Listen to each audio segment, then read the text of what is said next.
Hello दोस्तों, कैसे हैं आप सब। स्वागत है आपका हमारे अपने चैनल पर, जहां आपको समय समय पर मेरे द्वारा क्रॉस ड्रेसिंग कहानियां देखने को मिलती हैं।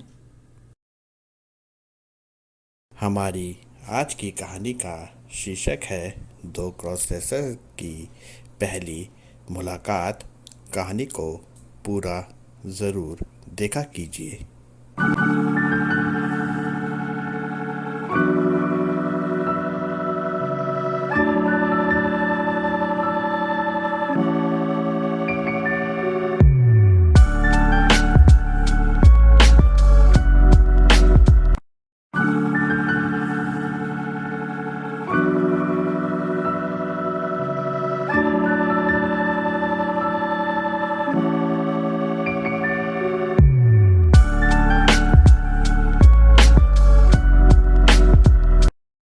रेयान ने मुझे अपनी अभी तक की कहानी सुनानी शुरू की। रेयान ने बताया कि मैं अपने माता पिता की अकेली संतान हूँ और मेरे बचपन से ही मेरे माता पिता ने मुझे बहुत ही लाड़ प्यार से पाला। रेयान ने आगे बताया कि अकेली संतान होने के कारण मेरी माँ ने मेरी बहनों की कमी भी मुझसे ही पूरी की है। बचपन में मेरी माँ मुझे कुछ दिनों तक लड़की बनाकर रखती थी तो कुछ दिन लड़का बनाकर रखती थी। तब किसी ने इस बात पर इतना ध्यान नहीं दिया। फिर रेयान ने आगे बताया कि जैसे जैसे मेरी उम्र बढ़ती गई तो इन दिनों में अंतर आने लगा। अब मेरे लड़के बनने के दिनों की संख्या ज़्यादा तो लड़की बनने के दिनों की संख्या कम होने लगी। फिर एक समय ऐसा आया जब मेरी माँ ने मुझे लड़की बनकर रहने के लिए बिल्कुल ही मना कर दिया। अब तक मुझे अपने दोनों ही रूप पसंद आने लगे थे, जिसके कारण से मैंने अपने परिवार से छुप छुप कर क्रॉस ड्रेसिंग करना शुरू कर दिया। रेयान ने आगे बताया कि बचपन में माँ जब मुझे लड़की बनाया करती थी तब माँ उसे रिया कहकर बुलाया करती थी, और अब जब मैं अकेले में लड़की बनता हूँ तो मैं खुद को रिया कहती हूँ। मुझे रेयान की कहानी सुनने में मज़ा आ रहा था, इसलिए मैंने रेयान से कहा कि वह सब कुछ मुझे बताते रहे।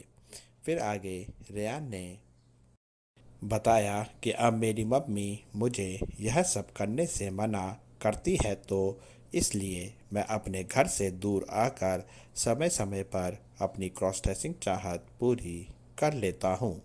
रेयान ने बताया कि आज भी वह अपने घर से दूर यहाँ अपनी क्रॉस ड्रेसिंग चाहत को पूरा करने आया है। मैंने रेयान से उसकी आवाज़ को लेकर सवाल किया तो रेयान ने बताया कि मैं अपनी पूरी ज़िंदगी एक लड़की बनकर बिताना चाहती हूँ, इसलिए मैंने अपनी आवाज़ को लड़की की आवाज़ जैसा बनाने के लिए दवाइयों का इस्तेमाल किया है। मेरे पूछने पर रेयान ने बताया कि मेरे मम्मी पापा मेरी आवाज़ को लेकर मेरा इलाज करवा रहे हैं, पर डॉक्टर्स ने मेरे मम्मी पापा को बताया है कि यह मेरे शरीर में हार्मोनल परिवर्तन को लेकर हो रहा है।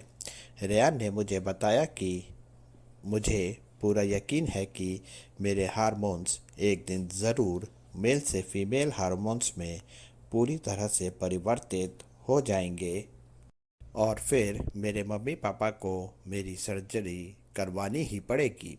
इतनी थोड़ी देर की बातचीत में रेयान मेरे लिए मेरा रोल मॉडल बन चुका था। अपनी बात खत्म कर रेयान ने अब मुझसे पूछा कि क्या मैं क्रॉस ड्रेसिंग और क्रॉस ड्रेसर शब्दों से वाकिफ़ हूँ। रेयान ने मेरे सामने अपना कोई राज नहीं छुपाया था, तो अब मैंने भी सोच लिया था कि मैं भी रेयान के सामने अपना कोई राज नहीं छुपाऊंगी। मैंने रेयान से कहा कि न सिर्फ मैं क्रॉस ड्रेसिंग या क्रॉस ड्रेसर शब्द से वाकिफ़ हूँ, बल्कि तुम्हारी तरह मैं भी एक क्रॉस ड्रेसर ही हूँ, और जिस तरह तुम्हारी माँ ने तुम्हें रिया नाम दिया है वैसे ही मैंने खुद को पूजा नाम दिया है। अब रेयान के चेहरे पर खुशी आ गई थी। मैंने अपने बारे में रेयान को बताया कि जैसे तुम क्रॉस ड्रेसिंग चाहत पूरी करने के लिए इस शहर में आई हो, वैसी ही मैं भी अपने घर से अपनी क्रॉस ड्रेसिंग चाहत को पूरा करने के लिए इस शहर में अपने दीदी के घर पर आई हूँ। मेरी इतनी बात सुनने के बाद रेयान सोफे से उठकर मेरी तरफ आया और मेरे गले से लग गया। मैंने भी खुशी से रेयान को गले से लगा लिया।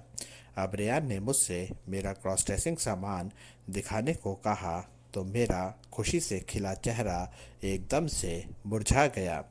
रेयान के पूछने पर मैंने उसे बताया कि 3 दिन हो गए हैं मुझे दीदी के इस घर पर अकेले रहते हुए, पर अभी तक मेरी क्रॉस ड्रेसिंग मुझसे दूर ही रही है। मैंने रेयान को बता दिया कि क्यों और किस कारण से मैं अपनी क्रॉस ड्रेसिंग से दूर हूँ। बाहर अभी भी जोरों की बारिश हो रही थी। रेयान ने अपने बैग से मुझे अपना एक सलवार कमीज़ निकाल कर दिया और मुझे वह सलवार कमीज़ पहनकर आने को कहा। सलवार कमीज़ अपने हाथों में पकड़ते ही मेरे पूरे शरीर पर एक खुशी की लहर जाग गई। मेरी क्रॉस ड्रेसिंग चाहत मुझसे कह रही थी कि जा पूजा, जल्दी से यह सलवार कमीज़ पहनकर आ जा।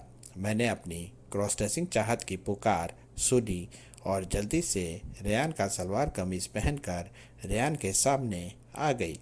रेयान ने मुझे सलवार कमीज़ में देखकर पूजा कहकर गले से लगा लिया और तब पहली बार मेरे मुंह से रेयान के लिए रिया नाम निकला और मैंने रिया को गले से लगा लिया। यह मेरी और रिया की पहली मुलाकात थी। बाहर बारिश रुकने का नाम ही नहीं ले रही थी। ऐसे में मैंने रिया को मेरे साथ रुकने को ही कहा और मैं सलवार कमीज़ पहने ही किचन में रिया और अपने लिए खाना बनाने चली गई। खाना बनाने के बाद रिया और मैंने साथ में खाना खाया और फिर मैंने घर की साफ सफाई की और फिर रिया और मैं बात करते करते सो गए। अगले दिन मैंने सुबह रिया को उठाया और फिर मैंने पूरे घर की साफ सफाई की और फिर रिया ने मुझसे विदा ली।